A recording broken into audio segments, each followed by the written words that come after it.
Well, howdy, folks. John Wolf here. Today we're going to talk about a little coin, sometimes misunderstood, whatever. But the 3 cent silver piece, also known as a trime. Some people call them a fish scale because they were awful small. But it was a 3 cent silver, little known coin minted by the United States only for a very short period of time.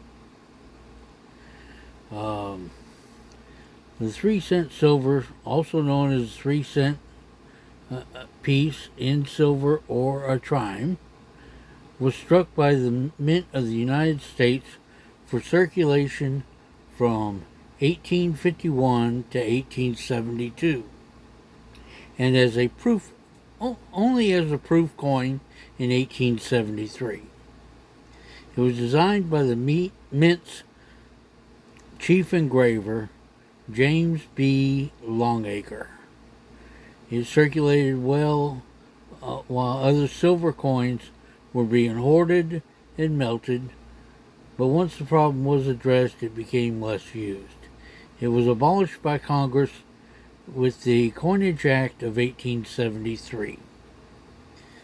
After a mass importation of gold bullion during the California gold rush, silver could be traded for increasing amounts of gold. So, U.S. silver coins were exported and melted for their metal.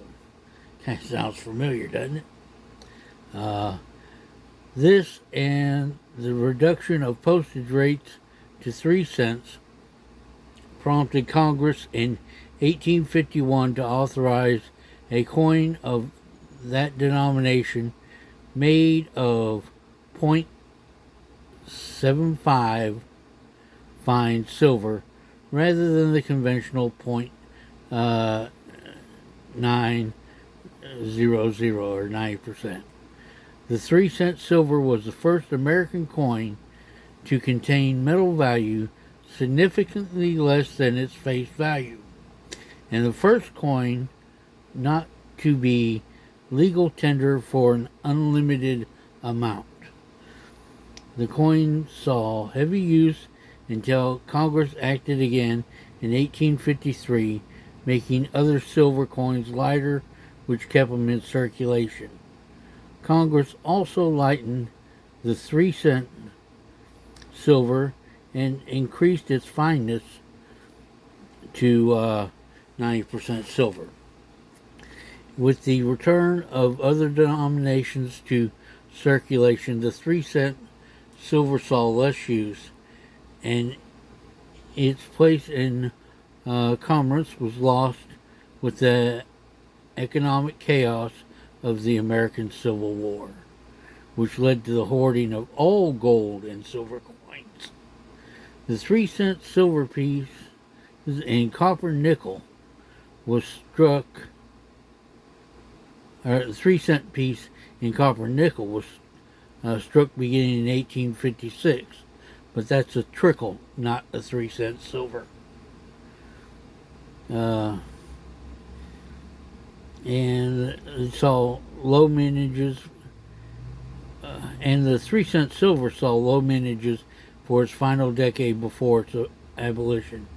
The series is not widely collected, and the pieces remain inexpensive, quote, inexpensive, relative to other U.S. coins of similar scarcity. In other words, you got 3 cent silver, there's 100,000 of them minted. You got a C.C. Morgan, 100,000 minted. Well, that Morgan is going to go for buku more money than that 3 cent silver, is what that's saying. It says relatively inexpensive. Well, inexpensive can still get expensive. Just thought I'd throw that in there. Although the Mint of the United States had been striking silver coins since the 1790s, they did not always circulate due to fluctuations in the price of the metal. In 1834, for example, half dollars sold on the market at a premium of 1%. The U.S. was then on a bimetallic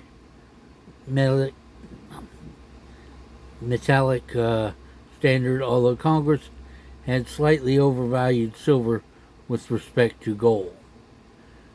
Enough Mexican silver flowed into the country to produce a rough equilibrium. By 1848, most of the silver coins in circulation were small coins of the Spanish colonial real, including the levy, which is 1 real, and the FIP, which was half a real. The levy and FIP often passed for 12 and 6 cents respectively in the eastern U.S. The mint accepted them as payment at a slightly lower figure, but even so lost money on the transaction, as many of the pieces were lightweight through wear. The odd denominations of the levy and flip were a convenience, allowing for payment or change to be made without the use of cents, which were at the time large, made of copper, and not accepted by government as legal tender due to their lack of precious metal. In the western U.S., the levy and the FIP were accepted as the equivalent of the silver dime and half dime, although Spanish pieces contained more silver. The inception of the trime. Bullion from the California gold rush and other discoveries came to the eastern U.S. in considerable quantities beginning in 1848. By the following year, the price of gold relative to silver had dropped, making it profitable to export American silver coins, sell them as bullion, and use the payment in gold to buy more U.S. coins. Silver coins consequently vanished from circulation, meaning that the highest value of American coin actually circulated was worth less than the quarter equal $2.50 piece was, and the half-dollar size copper cent, which saw no use in much of the country. Because of this lack of legal tender status, early in 1849, Congress authorized a gold dollar to help bridge the gap.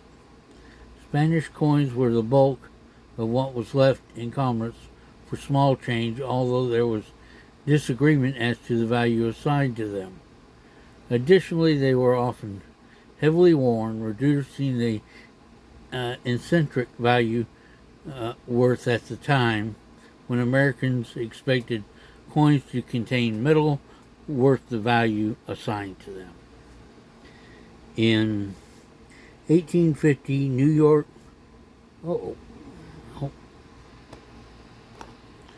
In 1850, New York Senator Daniel S. Dickinson introduced legislation for the 3-cent piece in .75 fine silver, that is 3 parts silver to 1 part copper. American silver coins then were 90% or .900 fine. He proposed to offer it in exchange for Spanish silver, which would be valued at 8 reals to the dollar, for the purpose higher than the going rate. The new coin would weigh 3/10 as much as a dime, but the debasement of silver would compensate the government for the losses it would take in redeeming the underweight worn silver coins. The 3-cent denomination was chosen as it coordinated well with the 6 and 12-cent values often assigned the FIP and levy. The House of Representatives instead considered legislation to reduce the valuation of silver coins to 10 cents per real and to strike 20-cent piece of 90% silver to facilitate the exchange. Neil Carruthers, in his book on small denomination American money, suggests the House's plan would have resulted in Spanish coins staying in circulation and any 20-cent pieces issued being hoarded or melted.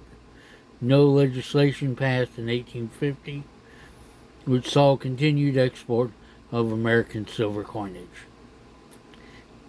Impetus for the passage of the 3-cent coin came when Congress in January 1851 considered reducing postage rates from 5 cents to 3. In 1849, House Committee on Ways and Means Chairman Samuel Vinton had written to the Mint Director Robert Patterson that his committee was considering both reducing the postage rate and instituting a 3-cent coin.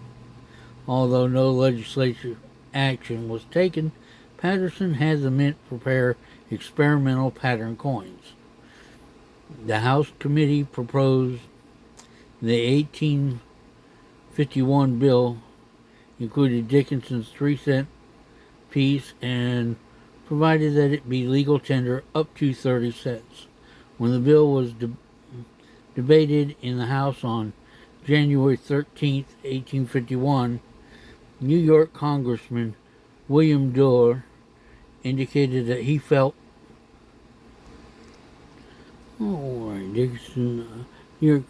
Dorr indicated that he felt both the coin and stamp should be denominated 2.5 cents. His fellow New Yorker or Thomas Masson offered an amendment to the effect. The amendment failed, as did every other attempt to change the legislation, including Dickinson's plea in the Senate to restore the requirement that the new coin be used to retire some Spanish silver.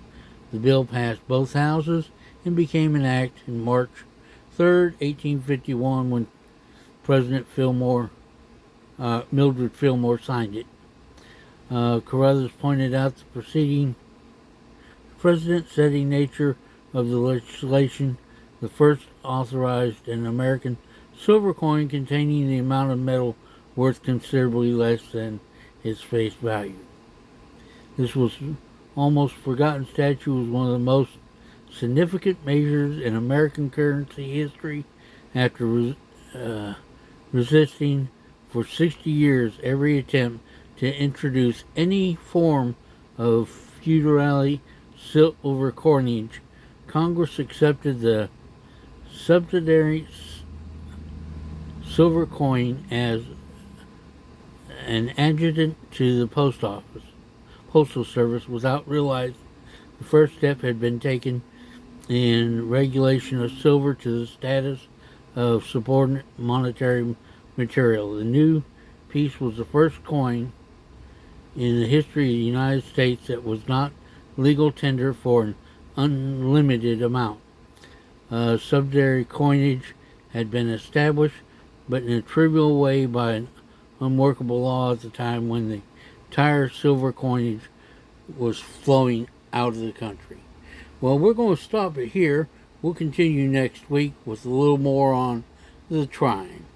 Remember, click on the next conductor on the train, and let's keep this train a-rolling for another wonderful Saturday. We'll see you next week. Take care. Choo, choo.